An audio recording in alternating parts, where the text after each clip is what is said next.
আমার পরম শ্রদ্ধেয় মুসল্লিন কেরাম, মুরব্বিন এজম,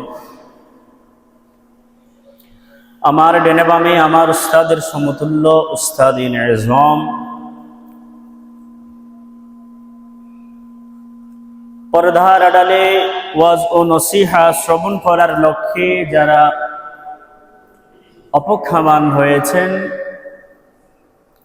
শ্রদ্ধেয় মা ও বোনেরা, রহিমানি ওয়া রাহিমাকুমুল্লাহ, আসসালামু আলাইকুম ওয়া রাহমাতুল্লাহি তাআলা ওয়া বারাকাতুহু। আল্লাহ সুবহানাহু ওয়া তাআলার দরবারে লাখো কোটি শুকরিয়া জ্ঞাপন করছি যে মহান রব্বুল আলামিন পরওয়ারদিগার আলম আমাদেরকে দুনিয়ার কোনো কাজে লিপ্ত না করে আল্লাহর ঘর মসজিদে আসার, বসার, আলোচনা শ্রবণ করার সুযোগ করে দিয়েছেন। সেই মওলা মুনিবের দরবারে শুকরার্থে বলি আলহামদুলিল্লাহ। সাথে সাথে কালিমাতু শুকর আদায় করছি আকায়ে নামদার তাজদার মদিনা, দু জাহানের সরদার, শফিউল মুজনবিন, রাহমাতাল লিল আলামিন, খাতামুন নবিয়্যিন, উম্মতি ওয়ালা নবী, বাঁচানে ওয়ালা নবী, কামলি ওয়ালা নবী, নবী মুহাম্মদুর রাসূলুল্লাহ সাল্লাল্লাহু আলাইহি ওয়াসাল্লামের রওজায়ে পাকে ভক্তি নিয়ে, মায়া নিয়ে, প্রেম নিয়ে, মোহাব্বত নিয়ে, শ্রদ্ধা নিয়ে একটিবার সালাত ও সালাম পেশ করছি। আসসালাতু ওয়াসসালামু আলাইকা সাইয়্যিদি ইয়া রাসূলুল্লাহ, আসসালাতু ওয়াসসালামু আলাইকা সাইয়্যিদি ইয়া হাবিবাল্লাহ, আসসালাতু ওয়াসসালামু আলাইকা সাইয়্যিদি ইয়া রাহমাতাল লিল আলামিন। সম্মানিত হাজিরিন, গত জুমায় আলোচনা করেছিলাম ইমাম আলী মাকামের পরিবার, চাচাতো ভাই হযরতে মুসলিম বিন আকিল ইমাম হুসাইনের প্রতিনিধি হয়ে কুফার জমিনের মধ্যে রওনা হয়েছে।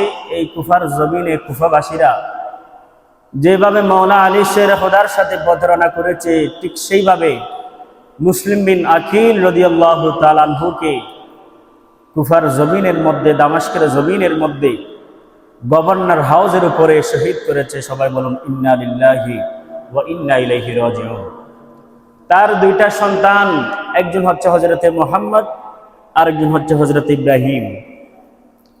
দুইটা সন্তানকে গাজী সুরাইকে তুলে দিয়েছে। সেই আলোচনা আমি গত বছরও করেছিলাম। গত বছর শুহাদায়ে কারবালার আলোচনা 9 জুমা করেছিলাম পর্ব। যাই হোক, অন্য কোনো একদিন ইনশাআল্লাহ বলবো।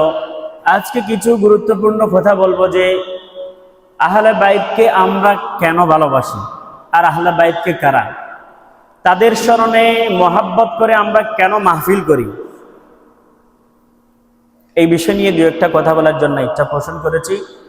আল্লাহ পাক সুবহানাহু ওয়া তাআলা যে আয়াতে কারিমা তেলাওয়াত করেছি, ওই আয়াতের পরিপ্রেক্ষিতে কোরআন এবং হাদিস থেকে ছাত্র মানুষ হিসেবে কয়েকটি কথা বলে আমার সংক্ষিপ্ত ইতি টানবো। আল্লাহ পাক সুবহানাহু ওয়া তাআলা আমাকে বলার, আপনাদেরকে আমল করার তৌফিক দিন। সবাই বলুন আমিন।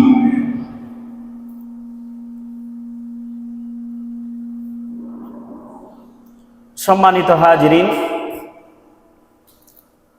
আমরা যদি আহলে বাইতের কথা বলতে যাই, আহলে বাইতের আলোচনা করতে যাই,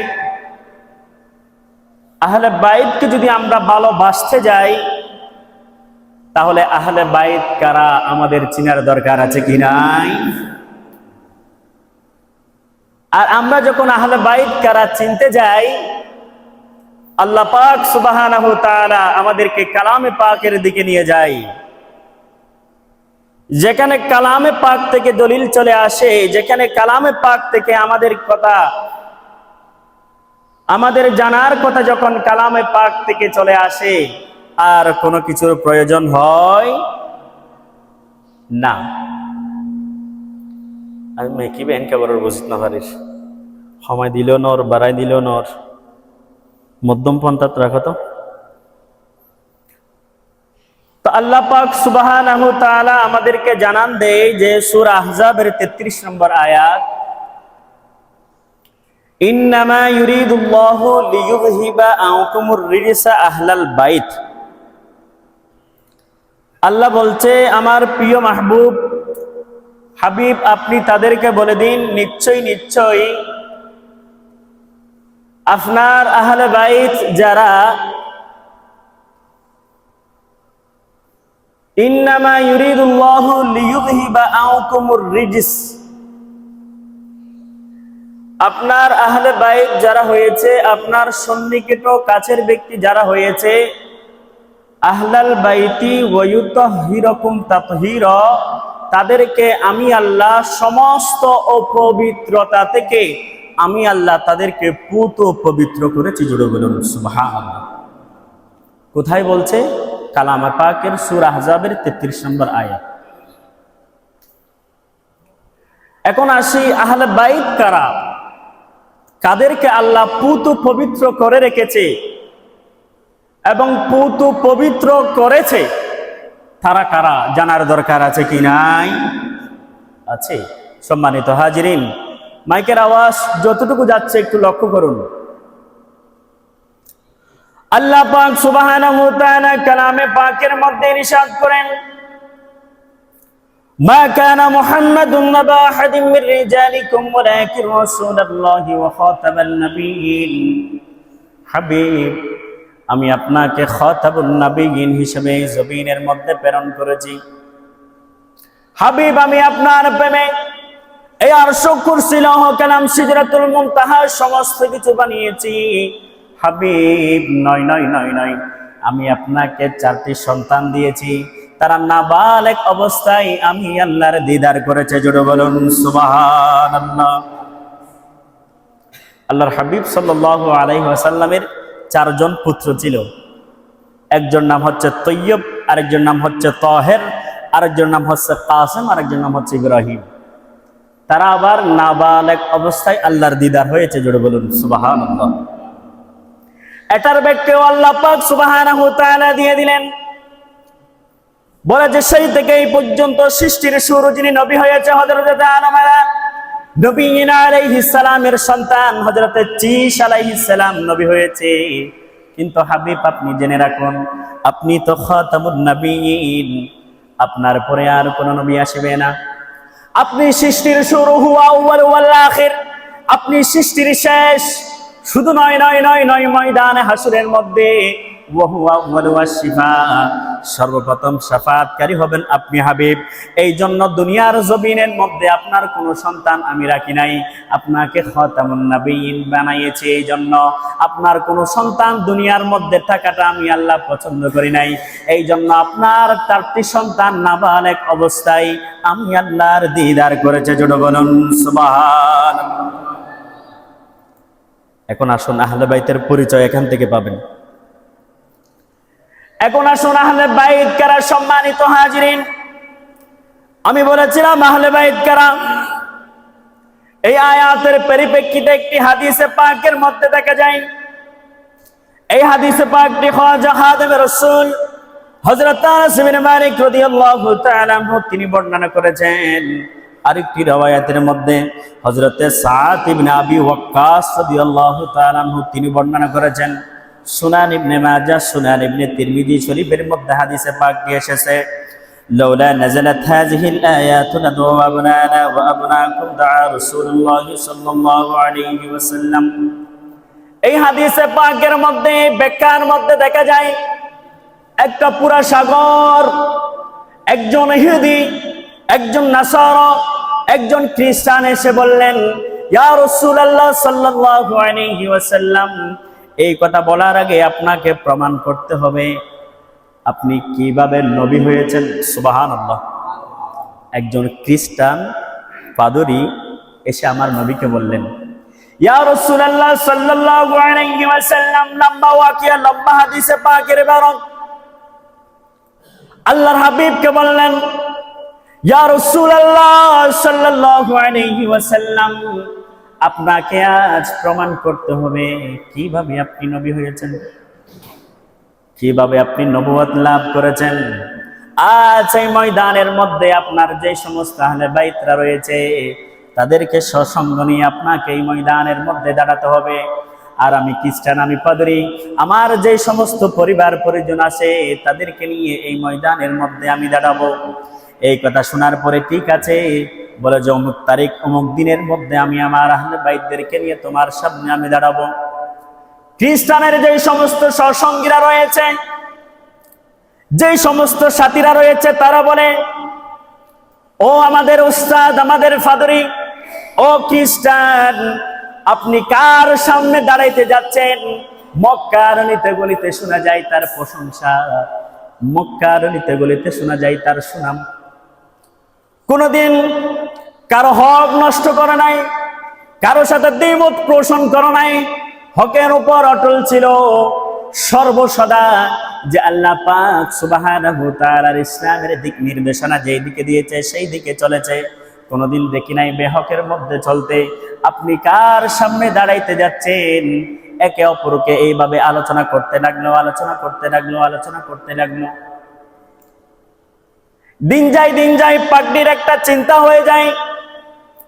পাগড়ি যখন চিন্তার মধ্যে পড়ে গেলেন, ও আমাদের উস্তাদ, আমাদের হুজুর, আমাদের পাগড়ি, আপনি চিন্তা ভাবনা করিয়েন না, আপনার সাথে আমরাও যাব, যেখানের মধ্যে আপনি দাঁড়াবার জন্য বলেছেন সেখানের মধ্যে যাব। আল্লাহর হাবিব সাল্লাল্লাহু আলাইহি ওয়াসাল্লাম ডান দিকে মওলা আলী শের খোদাকে নিলেন, খাতিরুল জান্নাত মা ফাতিমাতুজ জোহরা রাদিয়াল্লাহু তাআলা আনহাকে নিলেন। আরেক পাশে ইমাম হুসাইন, আরেক পাশে ইমাম হাসাইনকে নিলেন। তারা চারজন ব্যক্তিদেরকে নিয়ে একটি চাদরের দিকে ডাকিয়ে রাখলেন। ডাকিয়ে রাখার পরে, ও পাদ্রীরা তোমরা যারা আছো, ও খ্রিস্টানের দলেরা তোমরা যারা আছো, তোমরা দেখো আমার আহলে বাইত কারা, আমার পরিবার পরিজন আহলে বাইত কারা, তোমরা দেখো। সেখানের মধ্যে আল্লাহর হাবিব বললেন, আইনা আলী ওয়া ফাতিমা ওয়া হাসান ওয়া হুসাইন। আল্লাহকে বলেন, আল্লাহ, আল্লাহুম্মা হাউলা আহলে বাইত, আল্লাহ আমি তাদের উপর সন্তুষ্ট হয়েছি, তাদের উপর রাজি হয়েছি, আপনিও তাদের উপর রাজি হন। এইভাবে ইমাম হাসাইনের জন্য দোয়া করেন, ইমাম হুসাইনের জন্য দোয়া করেন, মওলা আলী শের খোদার জন্য দোয়া করেন, খাতিরুল জান্নাত মা ফাতিমাতুজ জোহরা রাদিয়াল্লাহু তাআলা আনহা আহলে বাইতের জন্য দোয়া করেন। জোরে বলুন সুবহানাল্লাহ। দাঁড়াইলেন আহলে বাইত এই পাশে, অপর পাশে পাদ্রীরা যারা রয়েছে তারা বলে, ইয়া রাসূলুল্লাহ ক্ষমা করবেন, ভুল হয়েছে, কার সামনে দাঁড়িয়েছি আমি নিজেও জানি না, কি বলেছি আমি নিজেও জানি না।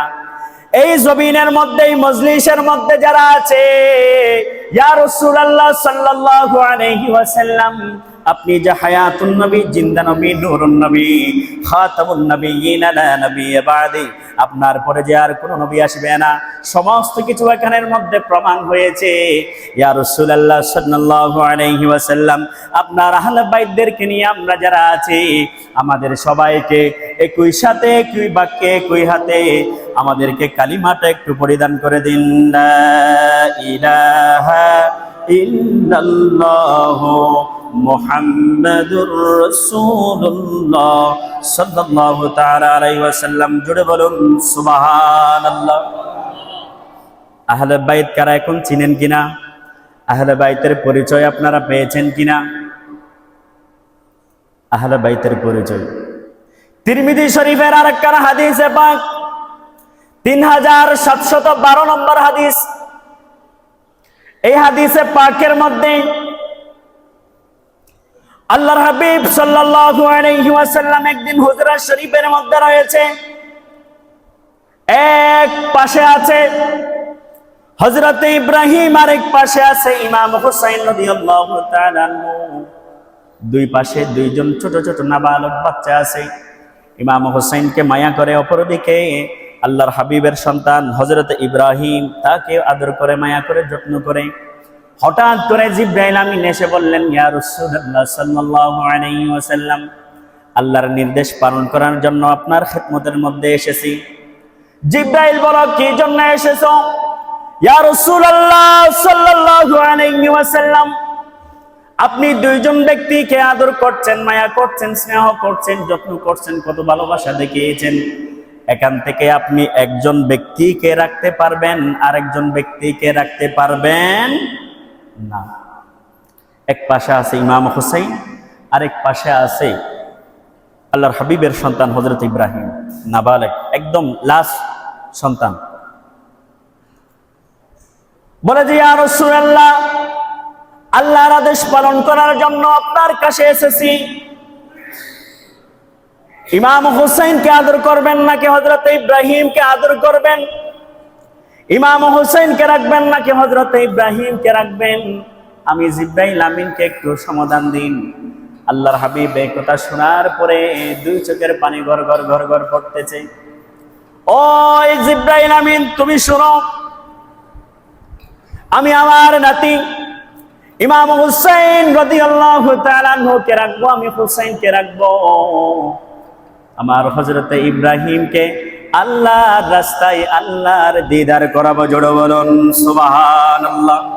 ইমাম হুসাইনকে কেমন মহব্বত করে আল্লাহর হাবিব একটু দেখুন। এই কথা বলার পরে একদিন, দুই দিন, তিন দিন পরে হযরত ইব্রাহিম আল্লাহর দিদার করেছে, ইন্তেকাল করেছে। ইন্না লিল্লাহি ওয়া ইন্না ইলাইহি রাজিউন। জিবরাইল আমিন প্রশ্ন করে, ইয়া রাসূলুল্লাহ সাল্লাল্লাহু আলাইহি ওয়াসাল্লাম, আপনি কেন হযরত ইব্রাহিমকে রাখেন নাই? আপনি কেন ইমাম হুসাইনকে আপনি রেখেছেন? বলে যে জিবরাইল, শুনো শুনো শুনো, তুমি কি জানো না মেরাজের দিন আমি গমন করেছি তোমার সাথে। জাহান্নামের মধ্যে অসংখ্য গণিত আমার শ্রেষ্ঠ নবীর শ্রেষ্ঠ উম্মতদেরকে আমি দেখেছি, কিন্তু ইমাম হুসাইন হকের পতাকাকে হাতে নিয়ে, ইসলামের পতাকা, জান্নাতি পোশাক পরিধান করে ময়দানে হাসরের মধ্যে শত শত কোটি কোটি গুনাহগার উম্মতদেরকে গুনাহ থেকে মাফ করিয়ে, গুনাহ থেকে বাঁচিয়ে রুকু অবস্থায়, সিজদারত অবস্থায় ময়দানে কারবালার মধ্যে শহীদ হবে। ইন্না লিল্লাহি ওয়া ইন্না ইলাইহি রাজিউন। জোরে বলুন সুবহানাল্লাহ। বলে যে ইয়া রাসূলুল্লাহ, আমি জিবরাইল, এটা আমি বুঝি নাই। বলে যে তুমি কি জানো না, আমি তোমার সাথে যখন মালিক নামক সর্দার থেকে অনুমতি নিয়ে জান্নাত এবং জাহান্নাম আমি পরিদর্শন করেছি, সেখানের মধ্যে দেখেছি অসংখ্য গণিত আমার উম্মত জাহান্নামের মধ্যে। জাহান্নামের মধ্যে কেউ আগুনের মধ্যে জ্বলতেছে, নয় নয়, জাহান্নামের মধ্যে অসংখ্য গণিত সাঁতার কাটার জন্য সাগর রয়েছে, পুচের সাগর রয়েছে, রক্তের সাগর রয়েছে, সেখানের মধ্যে সাঁতার কাটতেছে। এই গুনাহগার উম্মতদেরকে বাঁচার জন্য আমি ইমাম হুসাইনকে বেছে নিয়েছি। জোরে বলুন সুবহানাল্লাহ। এটা হচ্ছে আহলে বাইত, এটাই হচ্ছে ইমাম হুসাইন। এখন আসুন, ইমাম হুসাইনকে সাহাবায়ে কেরামরা কিভাবে ভালোবাসতেন, যেভাবে আল্লাহর হাবিব ভালোবেসেছেন। ইমাম হুসাইন রাদিয়াল্লাহু তাআলা আনহুকে কিভাবে সাহাবায়ে কেরামরা ভালোবাসতেন, আমরা যদি হাদিসে পাকের দিকে একটু লক্ষ্য করি, খলিফাতুল মুসলিমিন সাইয়েদনা সিদ্দিক আকবর রাদিয়াল্লাহু তাআলা আনহু কেমন ভালোবাসতেন? খলিফাতুল মুসলিমিন সাইয়েদনা ফারুক আজম রাদিয়াল্লাহু তাআলা আনহু কেমন ভালোবাসতেন? আমাদের ভালোবাসাটা কেমন হতে হবে? সম্মানিত হাজিরিন, একটু গভীর মনোযোগ। সাইয়েদনা সিদ্দিক আকবর রাদিয়াল্লাহু তাআলা আনহু বলে, হাদিসে পাকের মধ্যে দেখা যায়, বুখারী শরীফের হাদিস 3791 নম্বর হাদিস। এই হাদিসে পাকের মধ্যে সাইয়েদনা সিদ্দিক আকবর বলে, ওয়াল্লাযী নাফসি বিয়াদিহি লাকারাবাতু রাসূলুল্লাহি সাল্লাল্লাহু আলাইহি ওয়াসাল্লাম আহাব্বু ইলাইয়া মান উসিলা মিন ক্বারাবাতি। আমি আমার আহলে বাইত যারা রয়েছে, আল্লাহর হাবিব সাল্লাল্লাহু আলাইহি ওয়াসাল্লামের পরিবার পরিজন যারা রয়েছে, আমি সিদ্দিক আকবর কিভাবে ভালোবাসি? বলে যে আমি আল্লাহর কসম করে বলছি, আমি নবীজির কসম খেয়ে বলছি, নবীজির পরিবার পরিজন যারা আছে তাদেরকে আমার পরিবার পরিজন, আত্মীয় স্বজন সমস্ত কিছু থেকে অতি ভালোবাসি। জোরে বলুন সুবহানাল্লাহ। এটা কে বলছে? ইসলামের প্রথম মুসলিম যিনি হয়েছে, মসজিদে নববীর যিনি আমরা আপনারা যাওয়ার জন্য দান করেছে, যে সাইয়েদনা সিদ্দিক আকবর রাদিয়াল্লাহু তাআলা আনহু আমাদের এই উম্মতের এই বান্দাগুলোর জীবনের শুরু থেকে শেষ পর্যন্ত, এই থেকে কিয়ামত পর্যন্ত আমাদের সমস্ত সিজদা যদি একত্র করে এক পাল্লায় দেওয়া হয়, সৈয়দনা সিদ্দিক আকবর রাদিয়াল্লাহু তাআলা আনহুর একটি সিজদা যদি এক পাল্লায় দেওয়া হয়, এরপরও সৈয়দনা সিদ্দিক আকবরের সিজদাটি ভারী হবে। জোরে বলুন সুবহানাল্লাহ। আর সেই সিদ্দিক আকবর বলে, আল্লাহর কসম করে আমি বলছি, আপনার পরিবার পরিজন আহলে বাইত যারা হয়েছে তাদেরকে আমার আত্মীয় স্বজন থেকে, আমার বউ বেটি স্ত্রী সন্তান থেকে আপনার আহলে বাইতকে বেশি ভালোবাসি। জোরে বলুন সুবহানাল্লাহ। তো যেখানে সৈয়দনা সিদ্দিক আকবর ভালোবাসছে, আমাদের ভালোবাসার দরকার আছে কি নাই? দরকার আছে। এই জন্য দরকার আছে, আল্লাহর হাবিব তো বলেছে, যারা আমার আহলে বাইতকে ভালোবাসবে তারা যেন আমি নবীজিকে ভালোবাসবে। জোরে বলুন সুবহানাল্লাহ। আর সে আহলে বাইতকে ভালোবেসে আহলে বাইতকে স্মরণ করার দরকার আছে কি নাই? অনুকরণ করারও দরকার আছে, তাদেরকে অনুসরণ করারও দরকার আছে। সৈয়দনা সিদ্দিক আকবর এইভাবে ভালোবাসতেন। এখন আসুন, খলিফাতুল মুসলিমিন হযরত ফারুক আযম রাদিয়াল্লাহু তাআলা আনহু আমার নবীর আহলে বাইতকে কিভাবে ভালোবাসতেন? আমার নবীর আহলে বাইতকে কিভাবে সৈয়দনা ফারুক আযম রাদিয়াল্লাহু তাআলা আনহু কিভাবে ভালোবাসতেন? যুদ্ধের ময়দানের মধ্যে মাদায়েন নামক একটি জায়গা বিজয় লাভ করেছে মুসলিমরা একটি নাদায়েন নামক জায়গা বিজয় করেছে। বিজয় করার পরে সেখানের মধ্যে গনিমতের মাল বন্টন করে দিচ্ছে। গনিমতের মাল যখন বন্টন করে দিচ্ছে, সেখানের মধ্যে ছিল সৈয়দনা ফারুক আযম রাদিয়াল্লাহু তাআলা আনহুর সন্তান ছিল, ইমাম হাসান ছিল, ইমাম হুসাইন ছিল। সেখানের মধ্যে গনিমতের মাল যখন বন্টন করা হচ্ছে, হযরত ইমাম হাসান রাদিয়াল্লাহু তাআলা আনহু যখন গেলেন, ফারুক আযম রাদিয়াল্লাহু তাআলা আনহু তাকে 1000 দিনার দিলেন। ইমাম হুসাইন রাদিয়াল্লাহু তাআলা আনহু যখন গেলেন, তাকেও 1000 দিনার দিলেন। যখন ফারুক আযমের সন্তান হযরত আব্দুল্লাহ ইবনে ওমর যখন গেলেন, তাকে দিলেন 500 দিনার। বলে যে, আব্বাজান, ও আমার আব্বাজান, ও আমার আব্বাজান, আমি সাহাবী, আমি বৃদ্ধ হয়েছি, তারা তো নওজোয়ান। সাইয়েদনা আমি হযরত আব্দুল্লাহ ইবনে ওমর অসংখ্য গণিত আল্লাহর হাবিবের সাথে যুদ্ধের ময়দানে অংশগ্রহণ করেছি। যুদ্ধের ময়দানে অংশগ্রহণ করে আমি বৃদ্ধ হয়েছি। আপনি কেন ইমাম হাসাইনকে 1000 দিনার দিলেন? আপনি কেন ইমাম হুসাইনকে 1000 দিনার দিলেন? আমি আব্দুল্লাহ ইবনে ওমরকে কেন 500 দিনার দিলেন? ও আব্বাজান, আমাকে একটু বলুন। এই কথা বলার পরে হযরতে ফারুক আযম রাদিয়াল্লাহু তাআলা আনহু তাদের জবাবে বলে, তুমি কি জানো তারা কারা? তারা আহলে বাইত। তারা কারা? তারা কি জানো? তাদের আব্বাজান কেমন তোমরা কি জানো? তাদের আম্মাজান কেমন তোমরা কি জানো? তাদের নানাজান তুমি কি জানো? তাদের নানাজান কেমন তুমি কি জানো? বলে যে, আমরা যদি হাদিসে পাকের দিকে একটু অনুসরণ করি, জান্নাতের সরদার কারা? বলে যে, জান্নাতের সরদার ও আমার পুত্র জান্নাতের সরদার কারা তুমি কি জানো? জান্নাতের 2 জন যুবক, জান্নাতের যুবকের সরদার 2 জন হচ্ছে ইমাম হাসান এবং হুসাইন। বলে যে, অসংখ্য গণিত মহিলাদের সরদার কে তোমরা কি জানো? হ্যাঁ, তিনি জান্নাত না ফাতিমা যুহরা রাদিয়াল্লাহু তাআলা আনহু। তাদের পরিচয়টা হচ্ছে এমন, তাদের পরিচয় এক কথায় এক বাক্যে, তারা হচ্ছে আহলে বাইত। আর যারা আহলে বাইতকে অনুসরণ করবে, আহলে বাইতকে মহব্বত করবে, তারা আল্লাহর হাবিব সাল্লাল্লাহু আলাইহি ওয়াসাল্লামের সাথে জান্নাতে যাবে। জোরে বলুন সুবহানাল্লাহ। সৈয়দনা সিদ্দিক আকবর মহব্বত করতেন, ভালোবাসতেন। আমরাও মহব্বত করি, আমরাও ভালোবাসি। যে সৈয়দনা সিদ্দিক আকবর কেমন, সৈয়দনা সিদ্দিক আকবর ইসলামের জন্য নিজের জান কেমন কুরবান করে দিয়েছে। যে ফারুক আযম নিজের সন্তানকেও আদালতের মধ্যে ছাড়ে নাই, সেখানের মধ্যে আহলে বাইতকে ফারুক আযম যিনি অর্ধ পৃথিবী শাসন করেছে। আপনি যখন মোগল ইতিহাস পড়েন, বাইজান 10 ইতিহাস যদি আপনি পড়েন, সেখানের মধ্যে দেখবেন ফারুক আযম রাদিয়াল্লাহু তাআলা আনহুর আদালতটা কেমন ছিল।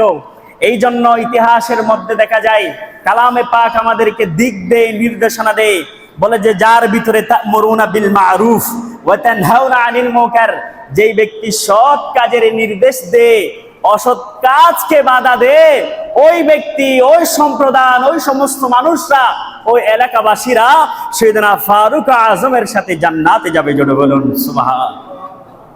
ফারুক আজমের দুইটা গুণ সর্বসদা ইসলামের ইতিহাস যখন আপনি পড়তে যাবেন সেখানের মধ্যে দেখবেন ফারুক আজমের অন্যতম দুইটা গুণ হচ্ছে তা'মুরুনা বিল মা'রুফ ওয়া তানহাউনা আনিল মুনকার, সৎ কাজের আদেশ দেন, অসৎ কাজকে আপনি নিষেধ করেন। এখন আমরা কিভাবে সৎ কাজের আদেশ দিই? আমরা কিভাবে অসৎ কাজকে নিষেধ করি? আমার পাশে অসৎ কাজ হচ্ছে, পাপাচারের কাজ হচ্ছে। আমার এলাকায় বিয়ের নাম দিয়ে ডিজে ব্যান্ড শো আনি নাচতেছে, হেলে দুলে গাচ্ছে। এটা আপনি দেখতেছেন, আপনি কোরআন হাদিস পড়েছেন। আপনি যদি সেখানে কিছু নাই বলেন, তাদেরকে সুযোগ আপনিই করে দেন, তাহলে এটা আপনাকে অবশ্যই মানতে হবে। তা'মুরুনা বিল মা'রুফ ওয়া তানহাউনা আনিল মুনকার, সৎ কাজের নির্দেশ কখন দিয়েছেন, অসৎ কাজকে কখন আপনি বাধা প্রদান করেছেন? এখন এগুলাই তো না করা ছাড়া, না বলা ছাড়া আমরাই তো আল্লাহর ওলি হয়ে যাচ্ছি। ইন্না লিল্লাহি ওয়া ইন্না ইলাইহি রাজিউন। ময়দান হাসরের মধ্যে আমাদের কোন অবস্থা হবে এটা আল্লাহই ভালো জানে। কারণ আমি জানি, কোরআন সম্পর্কে জানি, হাদিস সম্পর্কে আমি জানি, আর এখানে আমি চুপ। আর এইসব চুপচাপ থাকার পরেও আমার মানুষরা বলে যে হ্যাঁ হুজুর আপনি বেশি ভালো, সব কিছুতে আপনি চুপ। আল্লাহ আমাদেরকে বুঝার তৌফিক দান করুক, সব বলো না আমিন। সম্মানিত হাজিরিন, বলতে চেয়েছিলাম আহলে বাইতকে কিভাবে মহব্বত করতেন, সাহাবী কেরামরা কিভাবে মহব্বত করতেন, আল্লাহর হাবিব সাল্লাল্লাহু আলাইহি ওয়াসাল্লাম কিভাবে মহব্বত করতেন। হাদিসে পাকের দিকে আসলে আমরা জানতে পারি, হযরতে আব্দুল্লাহ বিন আব্বাস রাদিয়াল্লাহু তাআলা তিনি বর্ণনা করেন এই হাদিসে পাকের মধ্যে, বলতেছে আহিব্বুল্লাহ, তোমরা আল্লাহকে ভালোবাসো। তোমরা কাকে ভালোবাসো? আল্লাহকে ভালোবাসো। বলে যে আল্লাহকে কেন ভালোবাসবো? লিমা ইউযুকুম বিহি মিন নি'মা, আল্লাহ আমাদেরকে অসংখ্য অগণিত নিয়ামত দান করেছে, এই জন্য আমরা আল্লাহকে ভালোবাসবো। জোরে বলুন সুবহান। আহিব্বুল্লাহ, তোমরা আল্লাহকে ভালোবাসো। আল্লাহকে ভালোবাসো, এই জন্য তোমরা আল্লাহকে ভালোবাসো। আল্লাহ তোমাদেরকে রিজিক দিয়েছে, আল্লাহ তোমাদেরকে হায়াত দিয়েছে, আল্লাহ তোমাদের শরীরের মধ্যে অসংখ্য গণিত নিয়ামত দিয়েছে। একটু করে যদি বলতে যাই, আমরা যে চোখ দ্বারাই থেকে আকাশ চুম্বি পর্যন্ত আমরা দেখি, এই চক্ষু আমাদের জন্য কত বড় নিয়ামত। চক্ষু যার নাই সে বুঝে, চক্ষু যার নাই সে বুঝে এই চক্ষু আমাদের কেমন নিয়ামত। আল্লাহ আমাদেরকে নিয়ামত দিয়েছে, উত্তম রিজিকের ব্যবস্থা করেছে, অনেক ধন সম্পদের মালিক বানিয়েছে। নয়, আল্লাহ আমাকে এমন একটি মন মানসিকতা দান করেছে, এই মন মানসিকতা আমি মসজিদের মধ্যে দান করতে পারি। এমন একটি মন মানসিকতা আমাদেরকে দান করেছে, আমরা মানুষকে ক্ষমা করতে পারি, আমরা মানুষের দোষকে আমরা গোপন করতে পারি। হুজুর আবার এটা কেন বলেছেন? মানুষকে ক্ষমা করতে পারেন, মানুষের দোষও আবার গোপন করতে পারেন, এটা কেমন গুণ, আবার এটা কেমন নিয়ামত? আল্লাহ তাদেরকে বলছে, বান্দারা শুনো শুনো শুনো, তোমরা যদি মানুষের দোষকে হজম করে গোপন রেখে দাও, তোমরা যদি মানুষকে ক্ষমা করতে পারো, তুমি বান্দা হাজার হাজার দোষ করেছো, হাজার হাজার গুনাহ করেছো, হাজার হাজার পাপাচারের রাস্তা দিয়ে হেঁটেছো, ওই দোষগুলো আমি আল্লাহ গোপন করে ময়দানে হাসরের মধ্যে তোমাকে আমি আল্লাহ ক্ষমা করে দিব। জোরে বলুন সুবহানাল্লাহ। এগুলাই নিয়ামত, সর্বোত্তম নিয়ামত। এই জন্য আহিব্বুল্লাহ, তোমরা আল্লাহকে ভালোবাসো, তোমরা আল্লাহকে ভালোবাসো। আমাদের এখন অসংখ্য গণিত নিয়ামত দিয়েছে, যেই নিয়ামতের কথা যদি আমি আপনাদেরকে বলতে যাই, আমার যদি একটি হাত যদি না থাকে, আমার কেমন যে লাগবে। এই নিয়ামত কেমন নিয়ামত আপনি একটু বুঝে দেখুন। আমাকে আল্লাহ পা দিয়েছে, আমাকে আল্লাহ এই শরীরের মধ্যে অসংখ্য গণিত নিয়ামতের মালিক বানিয়েছে। এমন এমন কিছু আমার ভিতরের মধ্যে দিয়েছে যেই জিনিসগুলো আমাদেরকে হাজার হাজার বছর বাঁচিয়ে রাখার জন্য সুক্ষমতা রাখে। এই নিয়ামত আমাদেরকে দিয়েছে, আর এই নিয়ামতের শুকরিয়া যদি আমরা আদায় করতে যাই, রাত দিন 24 ঘন্টা যদি আপনি সিজদারত থাকেন, বিন্দু পরিমাণ শুকরিয়া আমাদের মতো গুনাহগারের কখনো হবে না। এই নিয়ামত আপনি যদি দেখেন একটা চক্ষু নাই, আল্লাহর কাছে সিজদা দিতে দিতে দিতে দিতে এই চক্ষুর শুধু শুধু শুকরিয়া যদি আদায় করতে যান, তাহলে শুকরিয়া আদায় হবে যেটা আমি মনে করছি। তো আমরা কয়জন ব্যক্তি সিজদা করি? আহলে বাইতের স্মরণে আমরা স্মরণে মাহফিল করি, আমরা কয়জন অনুসরণ করি? আহলে বাইত আমাদেরকে শিক্ষা দিয়েছে হক, হকের পতাকা, ইসলামের পতাকা, যে আল্লাহর হাবিব সাল্লাল্লাহু আলাইহি ওয়াসাল্লাম সর্বসদা আমাদেরকে শিক্ষা দিয়েছে। কাফের মুশরিক বেদুইনরা কখনো কখনো রক্তাক্ত করেছে। আল্লাহ বলছে, হাবিব আপনি কেমনে সহ্য করছেন? আমি আল্লাহ তো সহ্য করতে পারছি না, ফেরেশতা পাঠাই দিই।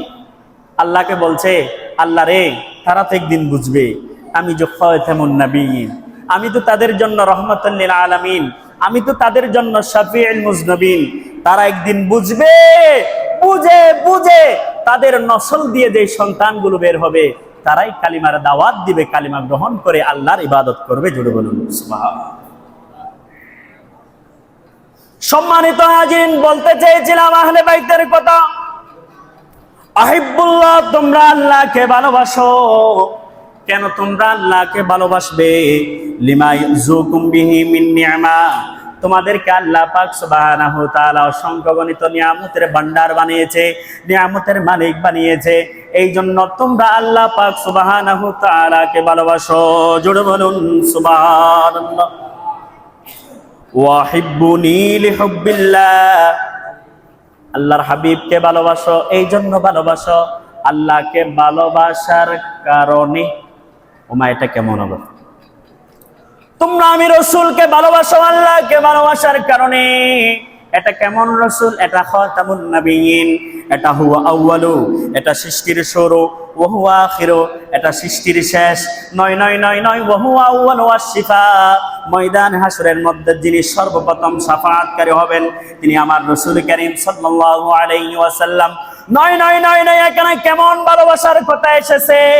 আল্লাহ পাক সুবহানাহু ওয়া তাআলা হাদিসে কুরসির মধ্যে বলছে, লাউমা কালামা খালাকুল আফওয়াল, আমি আপনার প্রেমে পড়ে আরশ কুরসি হয়ে গেলাম, সিদরাতুল মুনতাহা, সমস্ত কিছু সৃষ্টি করেছি। এই জন্য তোমরা রাসূল কারীমকে ভালোবাসো, এই জন্য ভালোবাসো আমি আল্লাহকে ভালোবাসার কারণে। জোরে বলুন সুবহানাল্লাহ। এরপরে বলছেন, ওয়াহিব্বুনি ওয়াহিব্বু আহলা বাইতি লিহুব্বিল্লাহ, তোমরা আমার আহলে বাইতকে ভালোবাসো আমি রাসূল কারীমকে ভালোবাসার কারণে। জোরে বলুন সুবহানাল্লাহ। আর আহলে বাইত কারা?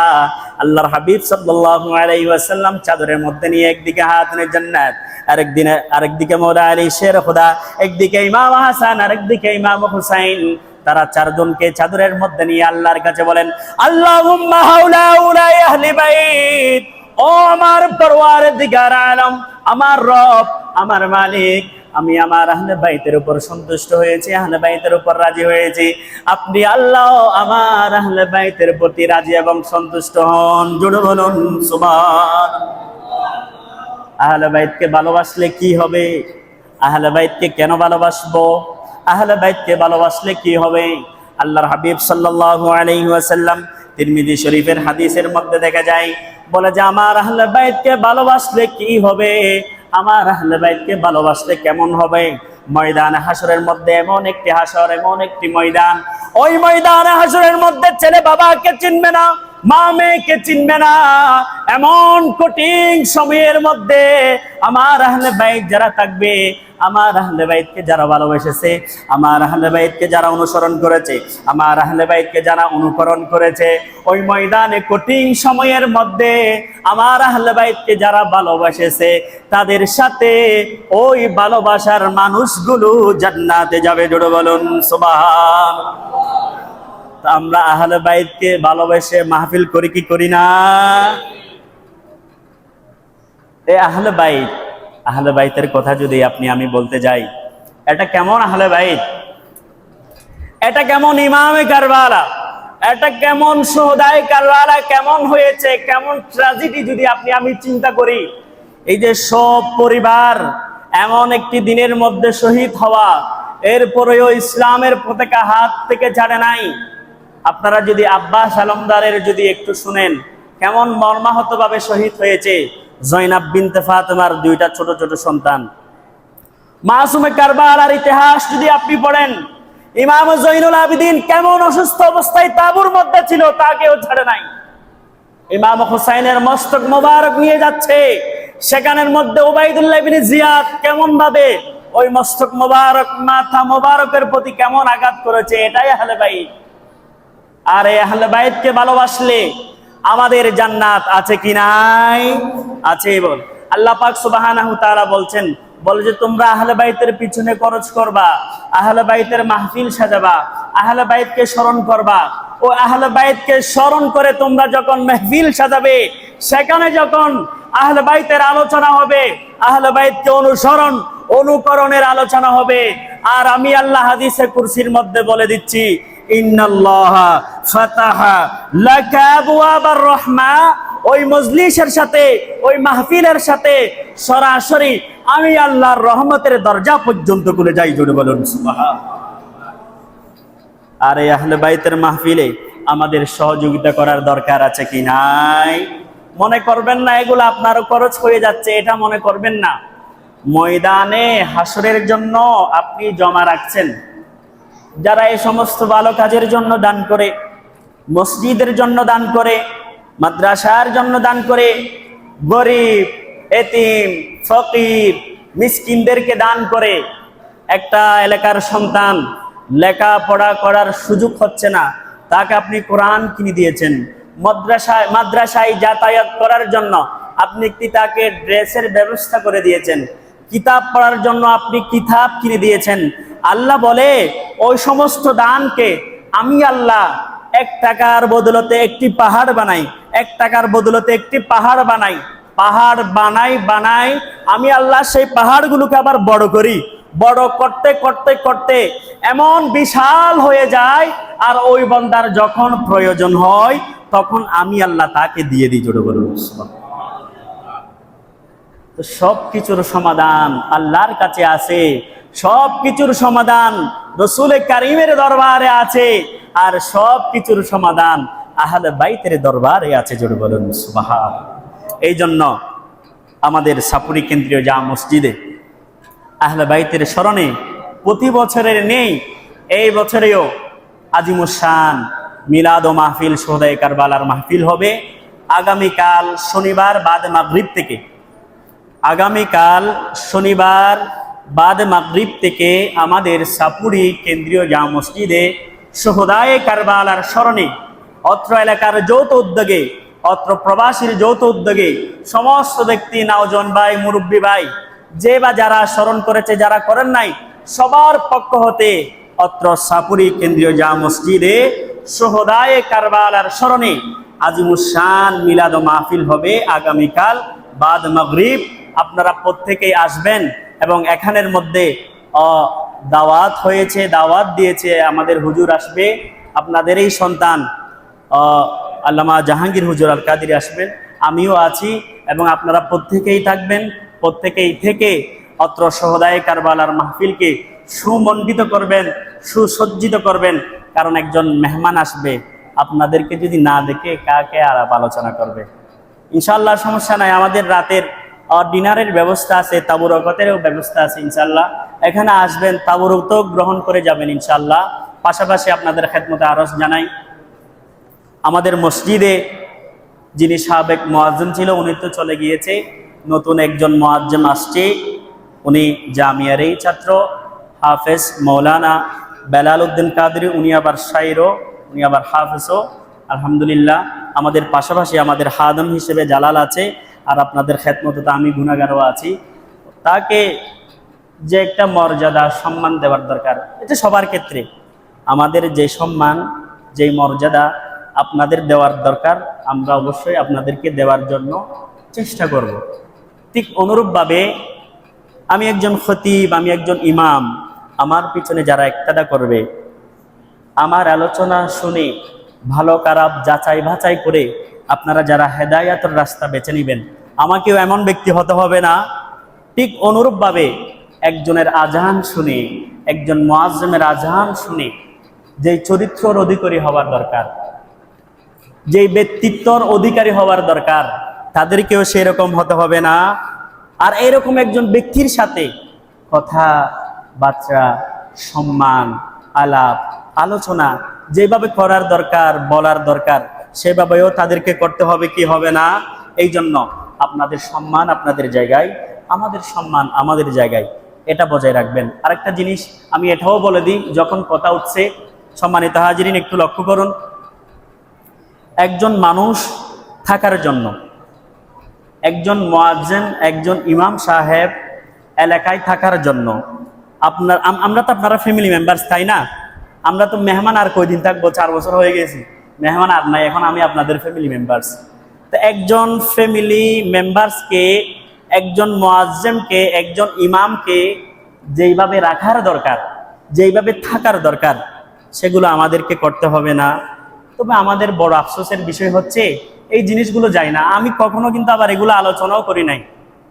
আমাদের মসজিদে দাওয়াত হচ্ছে, আমাদের বিভিন্ন হুজুর আমাদেরকে দাওয়াত দেয়, হুজুর আপনাদের সমাজে অমুক ব্যক্তির ঘরে দাওয়াত হচ্ছে, আপনারা আসবেন। কেন ভাই? আমার ঘরে দাওয়াত হচ্ছে, আমার বাবারা চাচারা আমাকে দাওয়াত দিচ্ছে না, অন্য একজন ব্যক্তি এসে আমাকে দাওয়াত দিচ্ছে। এই জিনিসটা আপনারই বা কেমন লাগবে? এই জিনিসটা আপনার কেমন লাগবে? ধরেন আপনার ঘরে মেজবান হচ্ছে, আপনার বাবা আপনাকে দাওয়াত দেয় নাই, আপনার চাচা আপনাকে দাওয়াত দেয় নাই, অন্য একজন এসে আপনাকে দাওয়াত দিচ্ছে, এই দাওয়াত কি আপনি কখনো কবুল করবেন? এই জিনিসগুলো একটু আপনারা এড়িয়ে চলুন। এই জিনিসগুলো এইভাবে হওয়ার কারণে এটা কিন্তু আমাদের একটা দোষের কারণ হয়ে যায়। ইমাম মুয়াজ্জিম না থাকার একটা দোষের কারণও হয়ে যায়। কেননা আপনারা কয় টাকাই বা বেতন দেন, একজন ফ্যামিলি কয় টাকাই বা খরচ হয়, এটা আপনারা চিন্তা ভাবনা করে দেখেন। আপনাদের যেটা ছোট সন্তান আছে, ওই ব্যক্তিরও খরচ আছে প্রত্যেক মাসে 8-10 হাজার টাকা। তো সেই হিসাবে একজন মুয়াজ্জিনকে আমরা বেতন দিচ্ছি, একজন ইমাম সাহেবকে আমরা বেতন দিচ্ছি, সে অনুযায়ী তার যে হকগুলো আছে সেগুলোও যদি আমরা আদায় না করি, তাহলে আমরা কোন জায়গার মুসল্লি, কোন সমাজের মানুষ, এটা আমরা নিজের বিবেক দ্বারা আমরাই আমাদেরকে চিন্তা ভাবনা করি। এই জন্য মুয়াজ্জিন যিনি আসছে, টিউশনিও যারা করান সেটাও দেওয়ার জন্য চেষ্টা করবেন, যিনি হাদিম আছে তাকেও তার প্রাপ্যগুলো দেওয়ার জন্য চেষ্টা করবেন। আর আমি তো আছি, আর আমাকে এগুলো টেগুলো দিতে হবে না রে ভাই, আমি আছি আমার জায়গার মধ্যে, আমার জন্য একটু দোয়া করলে হবে। আল্লাহ পাক সুবহানাহু তাআলা আমাদেরকে আগামীকাল শুহাদায়ে কারবালার মাহফিলে এসে বসে আলোচনা শ্রবণ করে আমাদের জীবনকে, আমাদের কবরের জীবনকে, হাসরের জীবনকে বাস্তবায়ন করার তৌফিক দিক। বলুন আমিন। ওয়া আখিরু দাওয়ানা আলহামদুলিল্লাহি রাব্বিল আলামিন। আসসালামু আলাইকুম ওয়া রাহমাতুল্লাহি ওয়া বারাকাতুহু। যারা সুন্নাত আদায় করেন নাই, 4 রাকাত